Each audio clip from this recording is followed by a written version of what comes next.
দেখা মাত্রই বাচ্চা থেকে বড় সবাই চেয়ে চেয়ে খাবে, আর একবার খাওয়ার পর সবাই তোমাকে রিকোয়েস্ট করবে এটা বানিয়ে রাখার জন্য। এটা দেখতে যেমন লোভনীয়, সেই রকম দারুণ সুস্বাদু আর মুচমুচে খেতে, আর বানানো তো খুবই সহজ। চলো তাহলে দেরি না করে ঝটপট আমরা বানিয়ে নিই। তো আজকের এই দারুণ সুস্বাদু লোভনীয় নাস্তাটি বানানোর জন্য একটা নির্দিষ্ট কাপের মাপ করে 1.5 কাপ ময়দা নিয়ে নিতে হবে।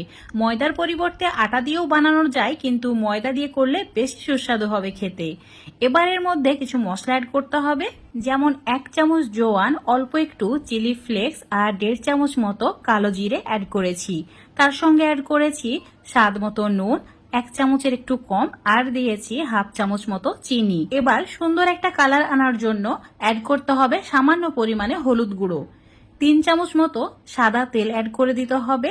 সমস্ত কিছু হাত দিয়ে এইভাবে একটু সময় নিয়ে মেখে নিতে হবে। মেখে নেওয়া হয়ে গেলে এইভাবে একটা ময়দার গোটা বানাতে হবে। এটা যদি ছেড়ে দিয়ে ভেঙে না যায় তাহলে বুঝে নিতে হবে একদম পারফেক্ট ভাবে ময়ান দেওয়া হয়েছে। এবার অল্প অল্প করে নর্মাল জল অ্যাড করতে হবে আর একটু শক্ত একটা ডো বানিয়ে নিতে হবে। খুব বেশি শক্ত করার প্রয়োজন নেই।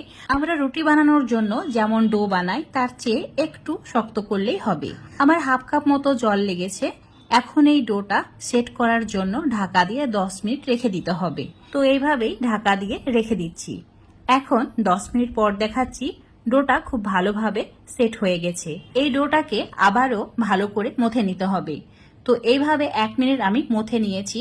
দুটি একই সাইজের লেচি কেটে নিচ্ছি।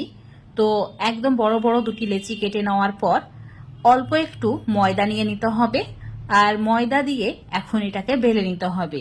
তোমরা যদি আটা দিয়ে তৈরি করো ডোটা তাহলে আটা দিয়েই বেলে নেবে। আর এটা বেলার সময় অবশ্যই রুটির চেয়ে একটু মোটা করে বেলতে হবে।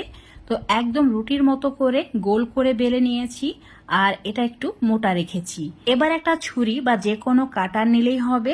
এইভাবে লম্বা করে কেটে নিতে হবে। আমি যেভাবে কেটে নিচ্ছি হুবহু সেইভাবেই কেটে নেওয়ার চেষ্টা করবে। একটু মোটা রেখেছি, খুব বেশি সরু করিনি, আবার খুব বেশিও মোটা রাখিনি। এভাবে অপর সাইডটাও কেটে নিচ্ছি। কাটা হয়ে গেলে এইভাবে 4টি টুকরো নিয়ে নিতে হবে, আর একসঙ্গে জয়েন করে ঠিক হাত দিয়ে এইভাবে পেঁচিয়ে নিতে হবে।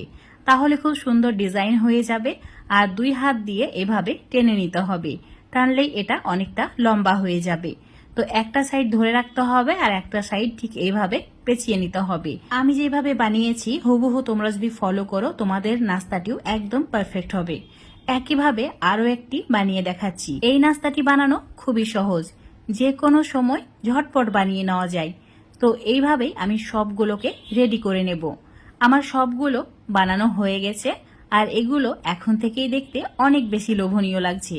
এবার এগুলোকে ভেজে নিতে হবে। তেলটা হালকা একটু গরম হয়ে গেলে চুলোর ফ্লেমটা মিডিয়ামে রাখতে হবে। তারপর তেলের মধ্যে নাস্তাগুলোকে অ্যাড করে দিতে হবে। একটু সময় নিয়ে ভাজতে হবে যাতে ভেতর পর্যন্ত মুচমুচে আর খাস্তা হয়। তেলের পরিমাণটা একটু বেশি রাখবে যাতে এগুলো ডুবে যায়, আর ডুবো তেলেই ভাজতে হবে, তাহলে নাস্তাটি পারফেক্ট হবে।